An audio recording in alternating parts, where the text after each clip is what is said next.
There's some more fallout from the bombshell report highlighting Donald Trump's relationship with Jeffrey Epstein. Obviously, the focus has been on the letter that Donald Trump wrote to Jeffrey Epstein for his 50th birthday, which we'll have some more reporting on. But something that isn't getting a lot of attention is a check that Donald Trump also wrote to Jeffrey Epstein. Let's pull up that check here. The first time that I saw this, I got chills. This is absolutely disgusting. Obviously, the focus here is Jeffrey Epstein holding the check that Donald Trump gave him. You can see the president's signature in the bottom right corner. This document reads, Jeffrey showing early talents with money and women, sells fully depreciated woman to Donald Trump for $22,000, showed early people skills too. Even though I handled the deal, I didn't get the money or the girl. Fully depreciated woman. The types of jokes that are going on in this circle, I mean, this is disgusting. Obviously, the implication, the suggestion here presumably would be that this woman is now a woman, someone the age of 18, therefore no longer of use to the disgusting Jeffrey Epstein. And the president being implicated in something like this is just so beyond disgusting.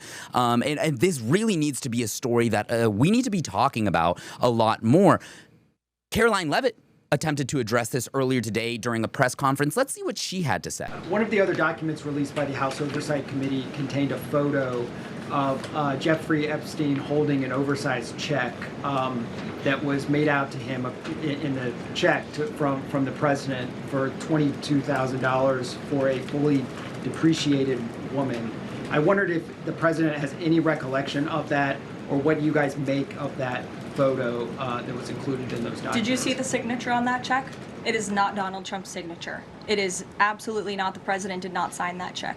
But does he recognize the woman? No. So Caroline Leavitt once again doing what she does best and presenting us with a ton of bullshit. What is she talking about? I mean, let's just walk through what she's suggesting here. So someone just happened to, over 20 years ago, give a $22,000 check to Jeffrey Epstein with the current president of the United States name on it, depicting the transaction of a human, or at least suggesting the transaction of a human being. So they prepared this joke 20 years in advance. They prepared this hoax 20 years in advance just for you to come up here to the White House press secretary booth and what? Shoot it down? They really had this level of foresight. I mean, what can we really expect from Caroline Leavitt? She has this habit. It's everyone in the Trump administration, frankly, that has developed this habit of being pathological liars, so much so that they really do believe the things that they're saying. Let's look at an early example relating to this whole story. When the Wall Street Journal first reported that Donald Trump had written this letter to Jeffrey Epstein, Caroline Leavitt had something to say on the matter. She says, the Wall Street Journal published a hatchet job article with a fake, pay attention here, a fake birthday letter that is supposedly from 2003. This is like the Steele dossier that kickstarted the Russia hoax all over again. The Wall Street Journal refused to show us the letter and conceded they don't even have it in their possession when we asked them to verify the alleged document because they're basing the entire fake story on. When has the president ever spoken like the conversation alleged in the fake WSJ story? That's not how he speaks or writes. Let's take a pause here. Let's address this section of the tweet. When has the president ever spoken like the conversation alleged in the fake Wall Street Journal story? Well, the New York Times took it upon themselves to do an investigation, and they discovered that the president has frequently referred to himself in the third person, like the letter that we see where Donald Trump is having a delusional conversation with Jeffrey Epstein, is suggesting that enigmas never age and that they have wonderful secrets that they are sharing between each other. So that part of that obviously is not true. The president does refer to him like narcissists tend to do, refer to himself in the third person. In terms of the enigma, they liked to say this at the time, that Donald Trump, he wouldn't use the word enigma. Well, not only has he used the word enigma in the past, he used the word enigma in his book. So this claim that this isn't how the president speaks is just false. Let's continue. The Wall Street Journal knowingly published false information to smear the president of the United States. As I said at the podium today, again, this is back in July, there is a coordinated hoax by the Democrats and fake news to smear President Trump, as we've seen throughout both of his terms. Again, something disgusting that the White House continues to do, which is calling the Jeffrey Epstein situation a hoax. They keep referring to it as a hoax. So let's see her then, again, obviously, she's saying the birthday letter is fake. Okay? The birthday letter is fake. Yesterday, the birthday letter came out. So let's see what she has to say now that we see the birthday letter. The latest piece published by the Wall Street Journal proves this entire birthday card story is false. As I have said all along, it's very clear that the president did not draw this picture and he did not sign it.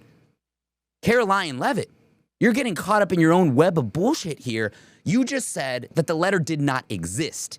Your first claim was that the letter did not exist. Now you're saying that, well, the letter did exist. I've just always been saying that the president didn't draw it and he didn't sign it.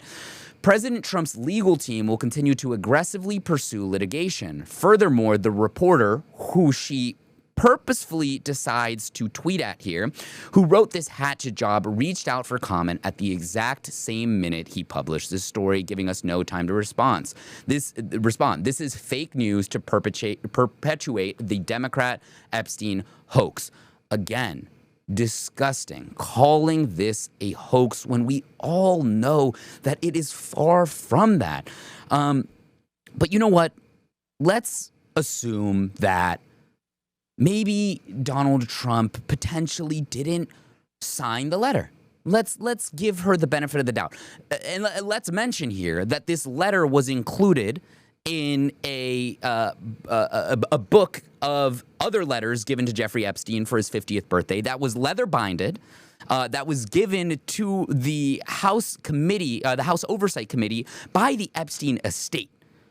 So her suggestion here is that a doctored letter was put into a book that was binded 22 years ago.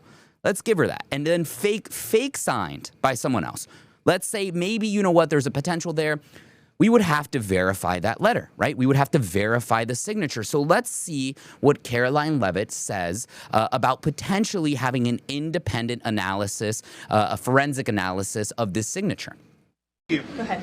About the Epstein case, would the White House support a professional handwriting expert review of the document released yesterday to prove that it's not the president's signature? Sure, we would support that. And in fact, I have already seen many forensic analysts of signatures coming out. I believe it was the Daily Signal that published a piece with 3 separate signature analysts who said that this absolutely was not the president's authentic signature. And we have maintained that position all along. The president did not write this letter. He did not sign this letter. And that's why the president's external legal team is aggressively pursuing litigation against the Wall Street Journal, and they will continue to. Christian. So it's funny that she decides to, give a fake news outlet, literally a tabloid, to claim that they're the ones that are independently verifying this signature. So, I mean, we could believe Caroline Leavitt here, and we could say, you know what, there's potential that these people did do a forensic analysis. And, maybe the only way that we would be able to really know for sure is if we had documents that the president had signed around the time that the Epstein letter was written back in 2003 that had the president's signature there. So fortunately, we do have those. Let's go ahead and pull those up. Let's look at this first one here. Now, I wouldn't be surprised if they come on and say that this is also fake. This is Donald Trump writing to Larry King, essentially accepting condolences for his father's passing. And we can look right there, fat on the page, looking fresh out of the 3rd grade, Donald Trump's signature on this document. Let's go ahead and maybe there's another example of his signature around 2003 that we could see. This one, 1995, a little bit earlier. Okay. We see Donald Trump's signature once more. Okay, all right. Once again, looking like it might as well have been written with crayon. Let's look at another example of his signature right here. You tell me. We all are looking at the same document right now, that looks like the same signature. And these are other verified letters. So, maybe if we only had access to more examples of the president's signature during this time period, would we be able to conclusively say, hey, this is the president's signature? Fortunately, we also have more examples of the president writing letters, not just to anyone, by the way. Again, Larry King was the previous example, which is obviously an esteemed reporter. We also have Donald Trump writing a letter congratulating Hillary Clinton on her 2000 election to the U.S. Senate. And you can see right there this characteristic long tailing off of the D in Donald, the final D in Donald. These all look like the exact same signature. And obviously the president's signature has evolved since then, as signatures tend to do. But during this time period, I mean, let's go back to the Jeffrey Epstein letter.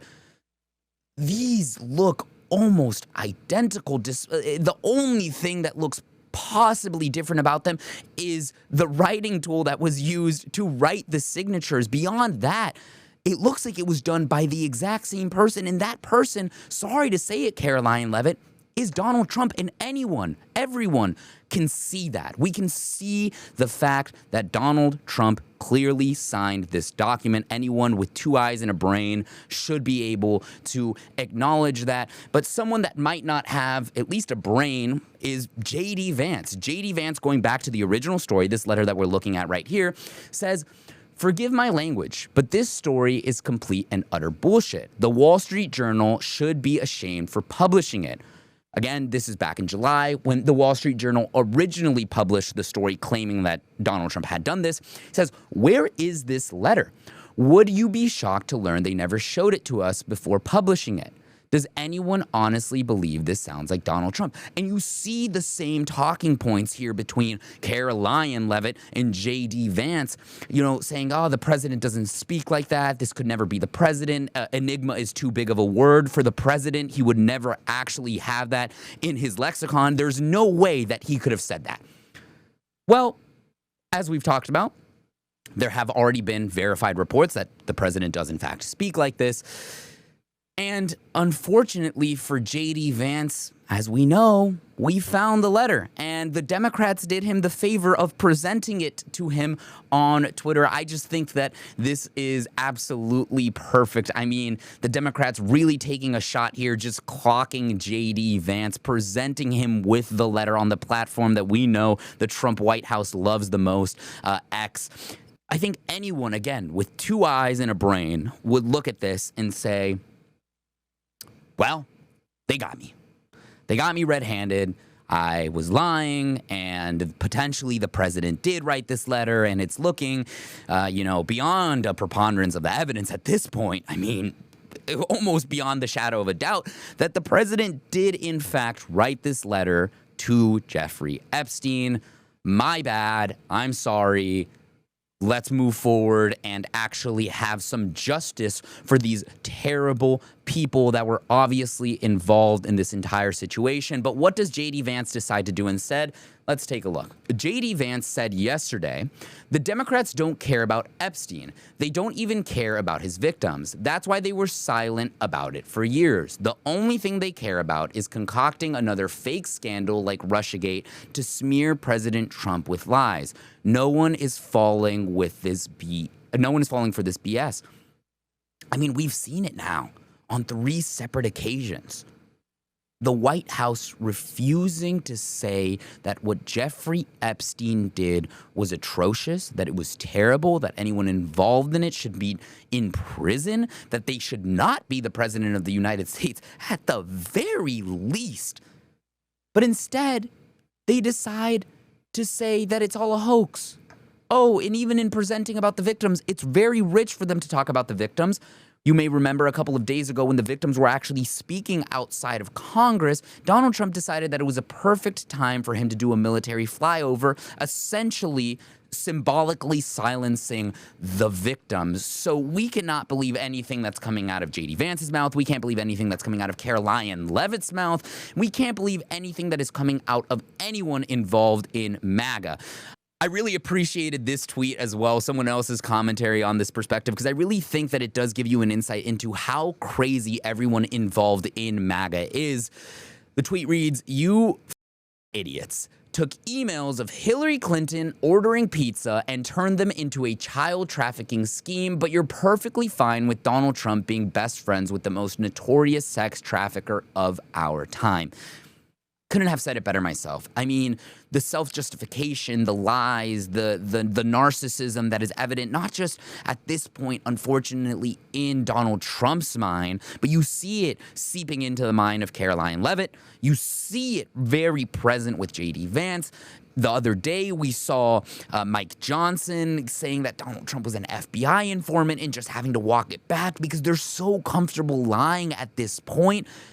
And we see it within the base. And that's what happens when you take your base's crazy conspiracy theories and use them as fuel to try to win an election. You end up falling victim to this narcissism, to this pathological lying.